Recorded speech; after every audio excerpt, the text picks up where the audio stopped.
Welcome to Hooligan Radio, everybody, the podcast that brings you the most when you're looking for.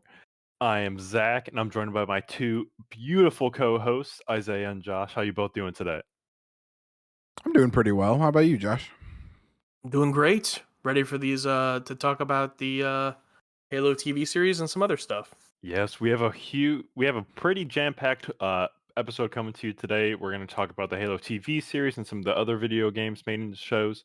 Josh is going to do his top three, covering love stories, lobster stories, love stories in the media. And I'm going to cover a massive brawl here out of the gate. Do we have anything before we sort of jump in? Now I'm very excited to hear about our favorite restaurant of all time. So, what is a better pastime than going to Golden Corral on a Friday night when you probably shouldn't? All of them. All of the pastimes are For better the than fourth that. time. Yeah, there's a lot of times. But this past month, Golden Corral is on in the news for a not so let's just say not so good circumstances. There was a recent brawl in Pennsylvania at a Golden Corral that included over 40 individuals over a shortage of steak, um, which I don't know if steak would be necessarily the item to get me in a brawl type situation, but it was at least enough for these 40 individuals. So to dive 40. into a little 40, yeah. Let's just say that is That's a first lot. off, is 40 a lot for a restaurant nowadays? For a buffet? I 40 didn't is even a know lot buffets for were still for open yet. being in Golden Corral at the same time. Yeah. I don't know, yeah. Across our trips, I don't think I've ever seen more than probably 20 people enter Golden Corral. And that was even pre-COVID, pre-pandemic, probably the time the buffets were living their best life. That's Yeah. part of the reason it was so great. Yeah. We probably were their 50% of their customers was us, our That group night, coming in yeah, there. dude. Yeah. But so to dive into this a little bit more, a fist fight was caught on camera at a Golden Corral in Salem, Pennsylvania last Friday, according to CBS Philly.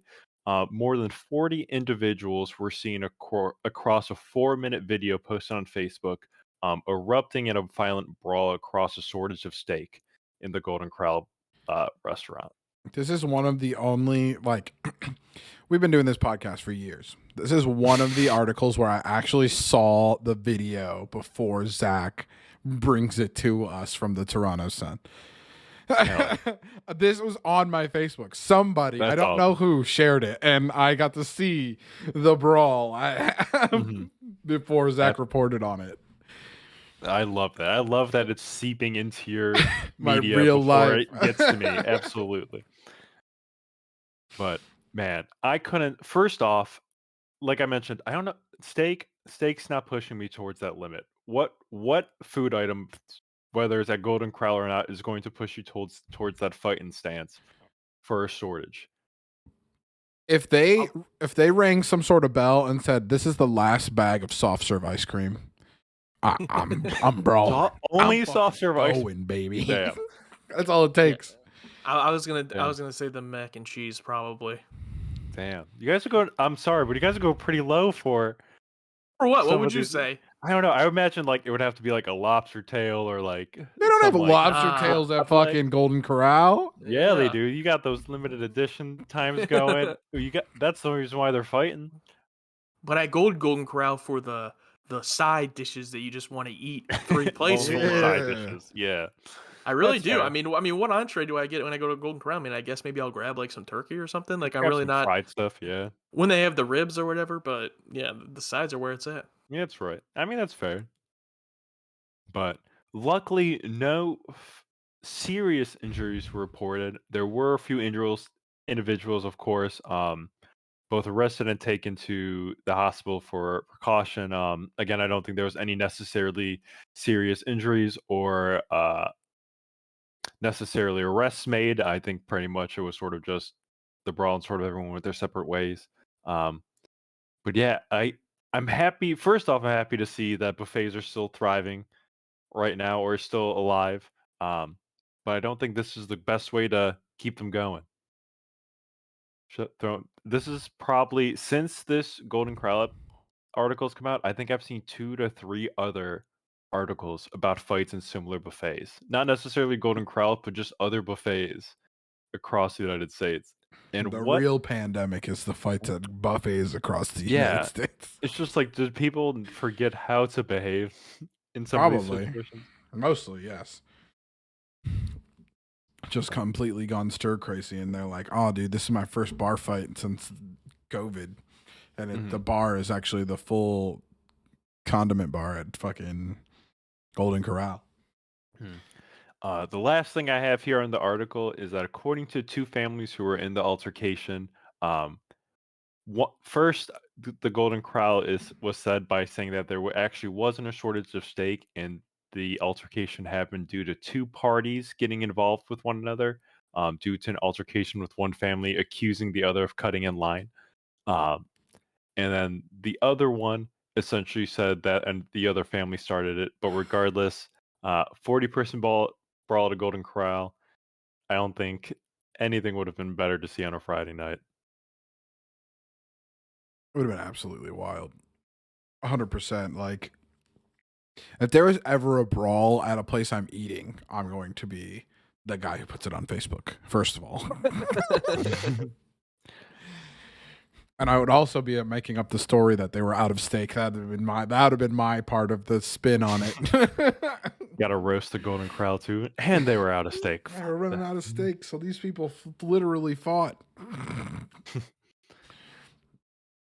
That's all I got. I guess we're going on to the top three. Isaiah, top three. Josh, would you like to take us into it? Yes, absolutely. So obviously, it is February when we're streaming this, and I don't know when. I think the episode might be quite after Valentine's Day, but that is happening here in February. I got some of my favorite romantic comedies and romance films up behind me. I really like And how you display different movies pretty much for every stream. It's a Thank very nice touch for the backdrop. Thank you. So, with this top three, it's going to be what our favorite love stories are. It started off by saying in any type of media, movie, TV show, whatever, but we talked a little bit before the stream here, and I'm going to take the qualifiers off of it. We're just going to talk best love stories or best fictional or real life love stories and couples. Because we had made some jokes previous to the podcast that I felt like, you know what, we don't even need the qualifier for it being in media. So shit, if you want to say your parents, whatever, go ahead. So Zach's going to be first. So this is any couple, fictional or otherwise, movies, TV, video games, whatever the case may be. Zach, you go first, and then it'll be myself and then Isaiah. All right. So we have to start off with probably one of the best animated couples of all time, and that's going to be Marge and Homer Simpson, spanning 30 plus years of the series. No other couple has been more devoted to each other, has had their ups and downs, but have always come back to each other more than Marge and Homer Simpson. So number one out of the gate, giving it to them. Fair enough. So my first pick is going to be in the realm of TV as well. And I gotta go with the mother. I gotta go with Ted and Tracy Mosby. I mean, they Damn. had a whole 8 seasons setting up their story, and then we got one season where we got to meet the mother and learn about her, and just right away we knew them as a couple was as perfect as the whole show built up. We're not going to talk about the ending and what that did to us, but we're just talking about the couple itself. That's got to be my number one. Mhm. That means I get to go twice. And the first one that comes to mind, because I think that you can't be emo without thinking about this. It's got to be Edward and fucking Bella from from the Twilight series. My bro. wife would agree. 100%. Yeah. It's a match made in heaven. She's a girl in high school, and he's like a fucking 1,000 years old. It's fine. And then, surprisingly enough, nothing from anime for me in my first two picks, because I hadn't thought about it until right now. I'm gonna go with Carl and Ellie from the movie Up, the two older people. I think that they at the beginning of that movie, they really fleshed that out so we can, get the full brunt of him being a sad, lonely man at the beginning of that movie. So that's my second pick. Josh, back to you for your second pick. For my second pick, let me see here. I'm deciding between a few of them. Which one don't you want me to steal? Yeah, I know. I'm like thinking what can last to my third pick. All right. My second pick, I'm gonna have to go with Helga and Arnold from Hey Arnold, because Helga was the original simp. So I'm gonna go. Damn. The I'm OG. Damn. So I'm gonna go with them. All right. So I got 2 back to back, and I'm feeling confident with where I'm at. We're gonna take another playbook from How I Met Your Mother and go with Lily and Marshall. A little bit of a different approach. Instead of seeing it unfold in the last season, you got to have the pleasure of seeing it unfold for all seasons, from the very beginning of them getting engaged to the end of them starting a family and going onward from the group. So Lily and Marshall is definitely in high regards for myself. And second, and my last one here, this one's another difficult one because I felt there were so many others, but I'm going to go with Bob and Linda from Bob's Burgers. It's just another one of those couple dynamics that work so well together, and it just seems so real during the series that you're relating to it every single episode. So Bob and Linda from Bob's Burgers is definitely going to be on there for me too. All right. Crazy that you have one show, How I Met Your Mother, with two of the best couples of all time. It's true, but it's crazy. And How I Met Your Father's there out too, so we'll see where Have you that started ends up. watching it? I actually have. I'm 2, 3 episodes deep so far, and I'm oddly liking it so far, as Yeah, much as I don't want to. So that's speaking a lot. Yeah, it's I won't go too much into it, but we've watched it as well, and it's like it has that feeling that from How I Met Your Mother. I mean, there's some comedy and stuff that doesn't hit quite the same, but I'm sticking around. I'm gonna watch more. Exactly. For my last one, I have to go with personally what might be my favorite romance film of all time. It's more than just a romance film, but I'm going to go with About Time from 2013, which has Rachel McAdams as Mary and Domhnall Gleeson as Tim. Literally, one of the points of the movie, the main character, if anyone hasn't seen it, can travel through time and go to the past to change events in his life. But one of the lessons he learns throughout the movie is even if you can control time and change things that happen in your life, you could never make someone love you. And the relationship he has with his wife in the movie is just one of the best and purest couples I've ever seen in media. So I'm gonna have to go with that couple, Mary and Tim from About Time. And I recommend that movie if someone hasn't seen it. It's excellent. Watch it this Valentine's Day. Absolutely. I gotta steal, bro. Last pick. I'm coming in. My favorite couple in media right now. Tom and Zendaya, baby. Tom and Zendaya, baby. I fucking love them. I haven't seen the new Spider-Man, so I don't know how they are on, in the on-screen coupling. But I fucking love. Don't look at me like that. Hey, No, man, it's your choice, man. Yeah. But yeah, Tom and Zendaya as a real life people couple. I don't know how their story plays out in the Marvel verse, but I ship. I'm a big fan. Do you watch Euphoria? I watched the first season of Euphoria. I haven't started the second season yet. Oh, okay. I haven't watched it. I just was curious. With the uwu, I am strictly all of my media consumption has turned to anime. Sure, yeah. All right, I think that would be it then. Any other honorable mentions or anything? I had Andy and April from Parks and Rec as a That's a good fallback one. for one of them. Jim and Pam, although that's controversial nowadays. A lot of people think there were some flaws there. I have Inuyasha and Kagome, which is the first anime romance I ever saw, probably. Romeo and Juliet. Yeah, from Romeo and Juliet, the movie. Oh, dude, you know the most iconic couple from the Marvel Cinematic Universe, Pepper Potts and Tony Stark, bro. Probably the most The fair one. dysfunctional of. Yeah, I did. Yeah, I did the Hey Arnold one as a joke, but I definitely could have done the. I could have done Peggy and Steve, but I just the Hey Arnold one was funnier. I thought. I was a little thrown off by the Hey Arnold one. I was just like, when were they a couple in that? In the Nah, man, the original simp. That's the Nah, best love story. the original, couple cat dog conjoined. How about before she ends up marrying Vegeta, Bulma and Yamcha in the original Dragon Ball? Wow. True. Then he gets killed by her Yeah. husband, Rip ya. by her future husband. Her future husband. It's funny how Wow, it what works a romance. Oh man. There's some good ones. There's some good ones, and there's some good troll picks. I was gonna say Kanye and Kim, but I ended up going with a better real life couple and going with I was telling Josh before this started, I'm like, is this like real life people, like celebrities, or is this supposed to be things I was like gonna we say supposed that the media couple I can't get away from is Kanye and Kim. I feel like their life has been just projected into the screen that is my brain, no matter how hard I try to look away.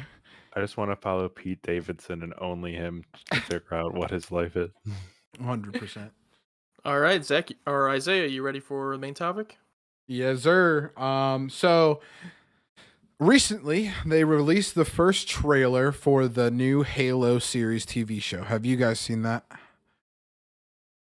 I reacted to it on the Target Audience, my YouTube channel with friend of the podcast, Alex Daniels. Cheap plug. Okay, go ahead. I like that. I didn't know it was called Target Audience. Yeah, I hadn't been filled in on that, but and that coupled with the Witcher series that came out a couple of years ago now, right? I think they're on their second or they might have just got I approved. think they for made a third movie. season. I think they made a movie too. Yeah, with Henry Cavill. It's been really interesting to me to see some of my favorite video game storylines kind of get adapted for. Most of them are just going straight to streaming. They're not going, into the big onto the big screen. I don't know about the Witcher movie if there is one.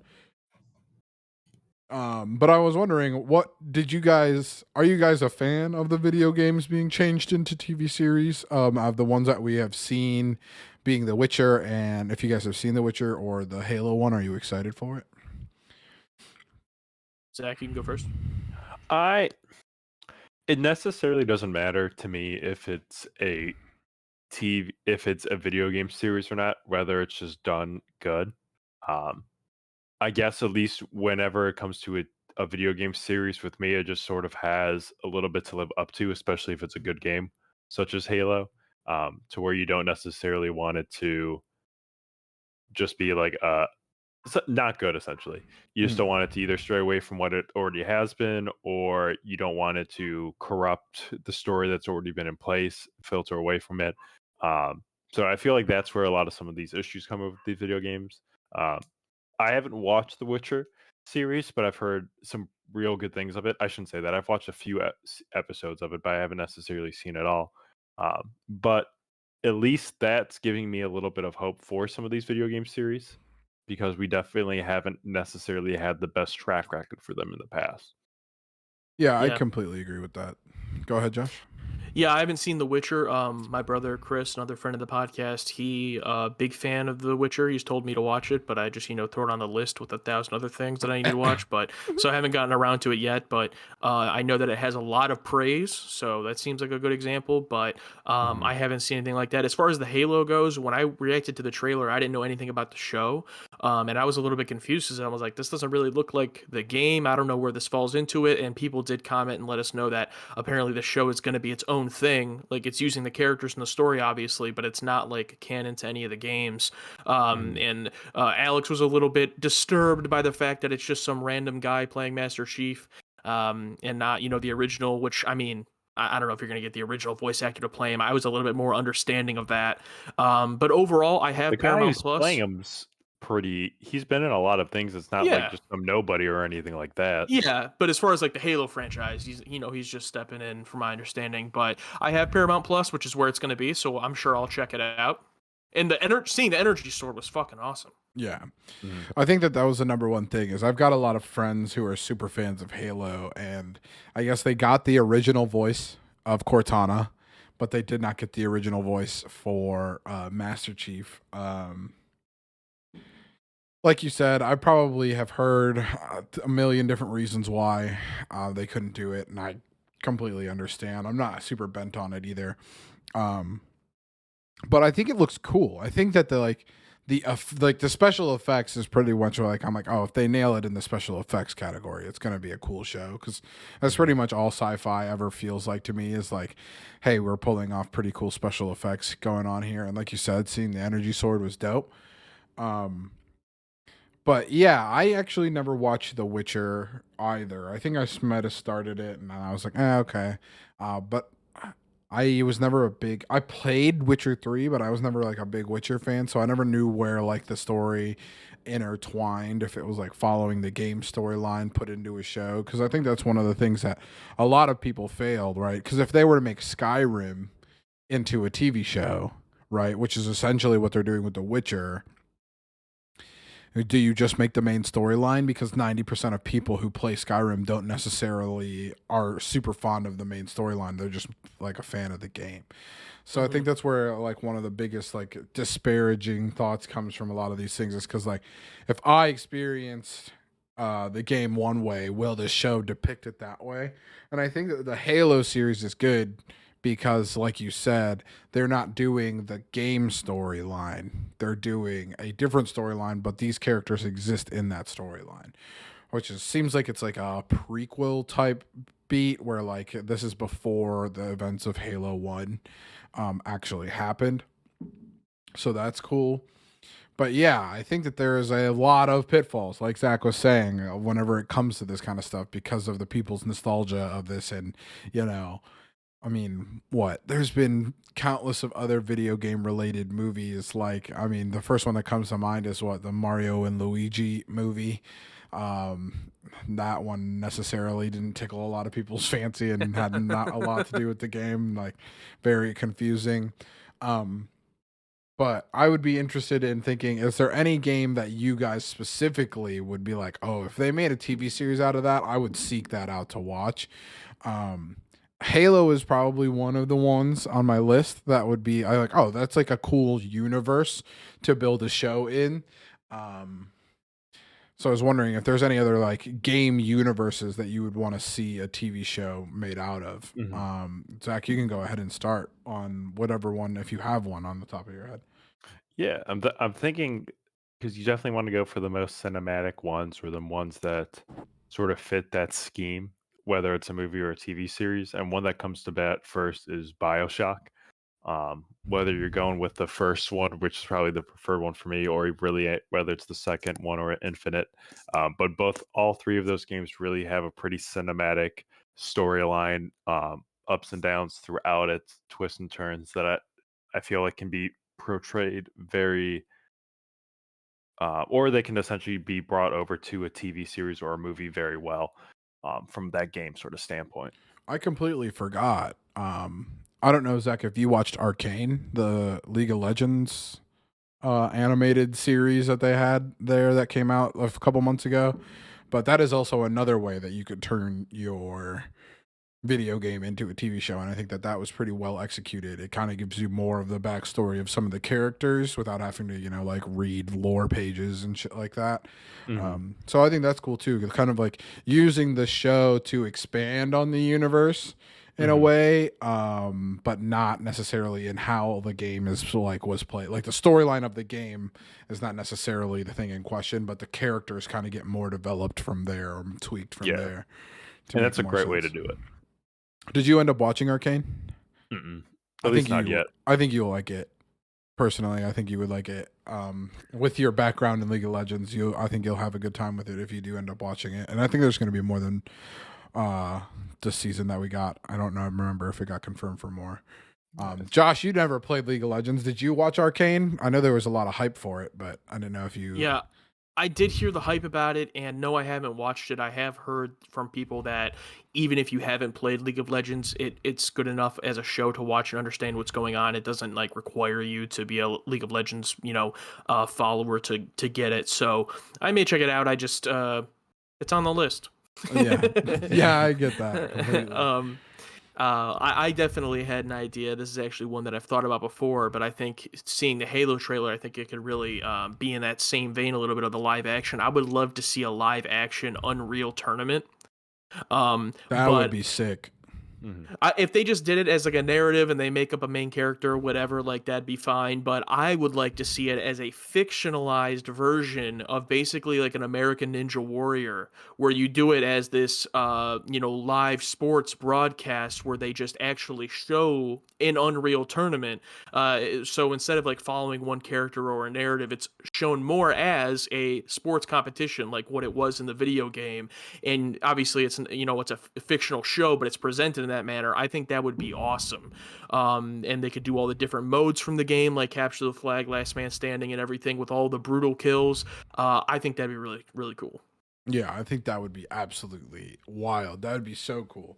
That's a very interesting universe too. I think this happened too, and I think that like one of the problems that I would see is like there's a lot of different games that kind of have the same general feel. Like a Doom universe type thing would be cool, but it existing in parallel with something, like Halo's ordeal with the like I feel like it's quick to oversaturate some sort of like sci-fi type game. Um I think it's pretty I think it would be cool. And I think that it was mentioned to us on Twitter that it would be interesting to see a TV show in relation to like Kingdom Hearts universe. Absolutely. I saw that response, and yeah, that would be awesome. Disney It Plus series for sure. would be really interesting. Um, and I think the other one that really stood out to me, um, and a lot of people have played this game, and a lot of people told me, I think, dude, even my therapist has told me, dude, if you haven't played this, you should play it. It's the Mass Effect series. I think the Mass Effect series could have a cool TV show if you did it in the Mass Effect universe, but not considered the Mass Effect candid. actual. Yeah, and Yeah. like, if you it had like all of the elements of Mass Effect, but not about the people in Mass Effect necessarily. And I think Mass Effect has actually been like something's being worked on, whether it's a movie or show or something, for like years. I feel like at this point I've heard about Mass Effect being adapted, but nothing's really come out yet. Yeah, I think the TV shows kind of fit stuff better for than movies, right? Because like Yeah. Final Fantasy VII has a movie that is also kind of tangential of the story, but I think like with a TV series or a streaming series, you can kind of get a better like grasp on the universe in general. And I think that a TV series is a good tool in leveraging, some more fleshing out of those characters. You can give like writers a perception of a character, right? Or a perception of a universe, and like, okay, run with, like, you have the rights to use this universe, run with it, right? Yeah. But then you kind of get like, if it was in the Halo universe and it was not about Master Chief, would I still be interested? I don't know, maybe. Depends. If it was about the Arbiter, I'd probably still watch it. That'd be cool. But out of like a lot of universes, I think some of the ones that I will, if you had a game that you would not be interested in, I think that I recently got into the Slime Rancher series. Have you guys seen anything about Slime Rancher? Mm-mm. It's like a farming sim where you catch slimes and you put them into little cages. I think that would be a ridiculous show, but I don't know if I'd ever watch it. There's so Yeah, many yeah. games that just don't translate really well to a TV show space. Like, If they ever make an Among Us TV series, I'm canceling whatever service that's on. I'm sorry. what if they make a TV series that is based on the concept of Among Us, but they just don't? And then you like, you get like 3 episodes in, and then they start using like Among Us fucking lingo. You're like, that guy's the imposter, and you Dude, like, yeah. I'm fucking. All I'm imagining is just like a boardroom of people wearing suits, like trying to understand Among Us memes and putting them into the show, and 100%, I just can't. I 100%. can't, dude. We'll One get I would there. one I would really like to see too is kind of an anthology where each season would be a different story, would be a Fable live action, where each series would be a different story of a Fable of a Ooh, character going that'd from be a cool. childhood into adult. Yeah, because each game was a different story, so I would think it'd be cool if they did that. But that's also kind of basic. I don't know if there's that big of a fan base for it. But it's so like so like you look at some of these worlds that so like Fable, Oblivion, the Elder Scrolls series, to where you essentially have the ability to customize and create your own world. Sort of where Isaiah sort of touched earlier with where if you sort of just give these people reins of a world and an environment that you can create your own story with, Yeah, it's to where you can essentially explore other routes and build upon a story that's already there without afflicting or contradicting what's currently going on, and you can still reference what's going on through the other video games. yeah. And then This, you have the first four seasons all take place in Albion, all different heroes. Fifth season, they all meet up, take up someone big. Boom, there you go. boom. That Mm. sounds like I would watch. 10 out of 10 would watch.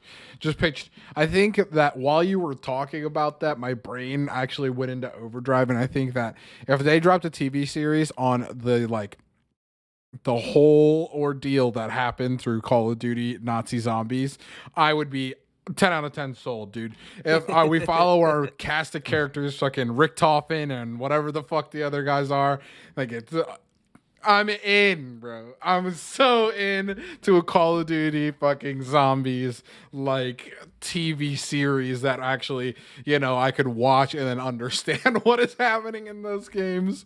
Yeah, yeah. Um, yeah, 100% guaranteed. But there's so many game universes that I think that would, right, if they sold their rights to just their universe, not their storyline, I think you could get a Hmm. lot of cool Mhm. things out of those because those just universes are like fleshed out. And It's then if huge. you and like they write the story and then they get like a final approval from somebody who is in charge of that universe, and then being like, okay, this isn't universe breaking, right? Yeah. Um, in the end, would end up pretty cool, in my opinion. So, last take on it. Are you guys going to be watching? You said, Josh, that you're going to be watching it since it's on Paramount Plus. Yeah. Zach, are you going to be trying to seek out that Halo TV show, or you think you're just going to let that one go by? It's one of those. It's not gonna be one of those see it played skip it shows to where it's gonna make me get Paramount Plus. But if I come across Paramount Plus in the foreseeing months, I would check it out. Just wait for the show to come out. I think they're probably going to do a weekly release because Paramount Plus does that too. I would wait Mhm. for the whole show to be available, and then I'm pretty sure they have like a week long It's trial, a and then you free can just binge trial it. and binge it out. Yeah. Probably Yeah. just do that. Yeah. 100%. I think that I probably will do that. More than likely it's going to come out weekly, and all of my Halo friends are going to tell me if it's good or bad. And then by the time I'm heard the fourth review, if it's good or bad, I'll make my decision on if it's good or Yeah. bad or not. Yeah. Plus, I mean, it's for Paramount Plus. If you do have to spend the month, it's $5 with ads or $10 without. It's not. It's You know. not crazy. Yeah, it's Yeah. not Netflix. This is what, it's $15.99 or something like that. Bro. Yeah. And then while you're on there, you can watch all the seasons of the challenge. Oh wow. Oh wow. I love it. So I think that's all I had. I just was wondering if you guys were into the video game universe's TV adaptations, or if you guys are skeptical on them. It sounds like Zach's a little skeptical, but open-minded. And Josh doesn't necessarily, I mean, he's got a list of things, and sometimes things will make it on there, but it doesn't necessarily seem like his new thing. It's not gonna it's not gonna overtake superhero movies in his heart. It seems No, like. no, no, no. But Devin did say Horizon Zero Dawn. Oh, I can see Horizon that Zero one. Dawn's universe would be absolutely insane. It's one of the Yep. more creative universes, I think. What were you gonna say, Zach? Good. No, I was gonna say I agree. I definitely think Horizon Zero Dawn universe would also work well with it. Yeah, I completely agree. Because like, it's pretty creative. I don't necessarily. I mean, like, there's some sort of answers to sci-fi worlds, and that one is a completely like out of left field comparative to some of the other ones. But yeah, Devin is definitely spot on with that recommendation. That's why I'm glad we had him in the chat. Dude. He's got that fresh young man brain. All right, are we ready to wrap it up? We're good. All right, Zach, who do you want to thank? You're the leader of this episode. Me? Well, as the leader, I'm going to thank the listeners. Because without you, we wouldn't be doing this every week or month or whatever the rotation is that you, as the listener, is listening to. All right, Josh, what about you? I want to thank personally Isaiah specifically on this because him taking over the podcast editing and uploading will be awesome for me. So thank you very much. No problem, buddy. I'd like to thank our significant others. I think that they help us out whenever we're in the times of need when we needed the topics. I know Bailey's got my back on a lot of the topics. I know you guys feel the same way. Also want to thank, everybody who's helped us in producing different sound bits or the intro and all that kind of stuff. You guys are greatly appreciated. Fish and Surgerberger and everybody. Thanks a lot. And I think that's it, right? We don't got anybody else we thank on this. No, I think we're good. All right, Zach. Means it's up to My you, time to buddy. shine. First one of the year. 2, 1. Bye-bye.